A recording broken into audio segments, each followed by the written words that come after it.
বিশ্ব রাজনীতির অঙ্গনে ইসরায়েলের অবস্থান ক্রমেই টালমাটাল হয়ে উঠছে। দীর্ঘ দশক ধরে পশ্চিমা বিশ্বের শক্তিশালী সমর্থনের কারণে দেশটি আন্তর্জাতিক মঞ্চে অনেকটা অস্পৃশ্য অবস্থায় থেকেছে। কিন্তু সাম্প্রতিক সময়ে একের পর এক কূটনৈতিক ঘটনার পরিপ্রেক্ষিতে স্পষ্ট হচ্ছে ইসরায়েলের উপর চাপ বাড়ছে এবং সেই চাপ মুসলিম বিশ্বের জন্য এক ধরনের ইতিবাচক বার্তা বহন করছে। গত কয়েক মাসে একাধিক পশ্চিমা দেশ ফিলিস্তিনকে স্বাধীন রাষ্ট্র হিসেবে স্বীকৃতি দিয়েছে।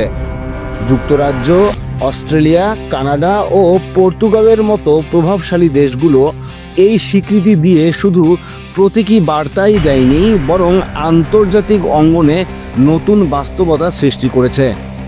ইউরোপের অন্যতম বড় শক্তি ফ্রান্সও ফিলিস্তিনকে রাষ্ট্র হিসেবে স্বীকৃতি দিয়েছে এবং গাজায় ভবিষ্যৎ নিরাপত্তা নিশ্চিত করতে একটি বহুজাতিক বাহিনী গঠনের প্রস্তাব তুলেছে।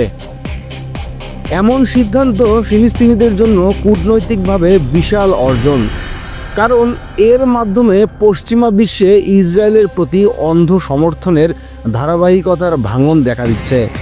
ইসরায়েলের বিরুদ্ধে গাজা উপত্যকায় নির্বিচারে হত্যাকাণ্ড, হাসপাতাল ও স্কুলে হামলা এবং পশ্চিম তীরের দখল নীতি নিয়ে একাধিক যুদ্ধাপরাধের অভিযোগ আন্তর্জাতিক আদালতে জমা পড়েছে। মুসলিম বিশ্বের নেতৃত্বে এই অভিযোগগুলোকে আরও জোরালো করা হচ্ছে। বর্তমানে শুধু মুসলিম দেশ নয়, অনেক অপশ্চিমা ও পশ্চিমা রাষ্ট্র ইসরায়েলের এসব কর্মকাণ্ডকে আন্তর্জাতিক আইন লঙ্ঘন হিসেবে চিহ্নিত করেছে। এতে ইসরায়েলের জন্য নতুন এক ধরনের আইনি ও নৈতিক চাপ তৈরি হয়েছে। মুসলিম দেশগুলো কূটনৈতিকভাবে একজোট হওয়ার চেষ্টা করছে। তুরস্ক স্পষ্টভাবে বলেছে মুসলিম দেশগুলোকে ইসরায়েলের আগ্রাসনের বিরুদ্ধে ঐক্যবদ্ধ হতে হবে। মিশর ও কাতার, যারা আগে মধ্যস্থতার ভূমিকায় বেশি ছিল, তারাও এখন প্রকাশ্যে ইসরায়েলের নীতি সমালোচনা করছে। সম্প্রতি অনুষ্ঠিত আরব ইসলামিক এক্সট্রা অর্ডিনারি সামিট এই মুসলিম দেশগুলো ইসরায়েলের বিরুদ্ধে সমন্বিত পদক্ষেপের সিদ্ধান্ত নিয়েছে। আলোচনায় এসেছে কূটনৈতিক বয়কট, অর্থনৈতিক নিষেধাজ্ঞা, এমনকি আন্তর্জাতিক আদালতে যৌথভাবে মামলা পরিচালনার বিষয়ও। যা সবচেয়ে বড় পরিবর্তন তা হলো ইসরায়েলের ঘনিষ্ঠ মিত্র যুক্তরাষ্ট্র ও ইউরোপের ভেতরেও নীতি বিভাজন দেখা দিচ্ছে।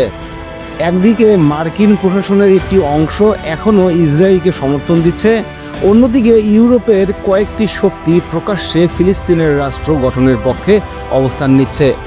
এই বিভাজন ইসরায়েলের কূটনৈতিক শক্তিকে দুর্বল করছে। ইসরায়েলের প্রধানমন্ত্রী বেঞ্জামিন নেতানিয়াহু গ্রেটার ইসরায়েল ধারণা সামনে এনে একদিকে নিজের দেশের কট্টর ডানপন্থী অংশকে খুশি করার চেষ্টা করছেন, অন্যদিকে আন্তর্জাতিক মহলে সমালোচনার ঝড় তুলছেন। আরব ও মুসলিম বিশ্ব এই বক্তব্যকে সরাসরি আগ্রাসন ও আন্তর্জাতিক শক্তির জন্য হুমকি হিসেবে চিহ্নিত করছে। এমনকি পশ্চিমা মিত্রদের মধ্যেও এ নিয়ে অস্বস্তি তৈরি হয়েছে। সবকিছু মিলিয়ে এখনকার পরিস্থিতি মুসলিম বিশ্বের জন্য আশাব্যঞ্জক।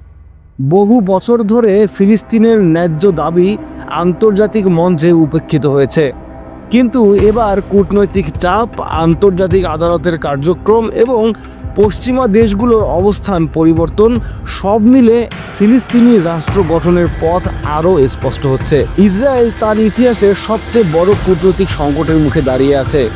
আন্তর্জাতিকভাবে এক ঘরে হওয়ার প্রক্রিয়া ধীরে ধীরে স্পষ্ট হচ্ছে। মুসলিম দেশগুলো যদি সত্যিই ঐক্যবদ্ধ থেকে কূটনৈতিক ও অর্থনৈতিক চাপ অব্যাহত রাখতে পারে, তবে আগামী দিনে ফিলিস্তিনি রাষ্ট্রের স্বপ্ন বাস্তবায়ন শুধু আবেগ নয়, রাজনৈতিক বাস্তবতাও হয়ে উঠতে পারে।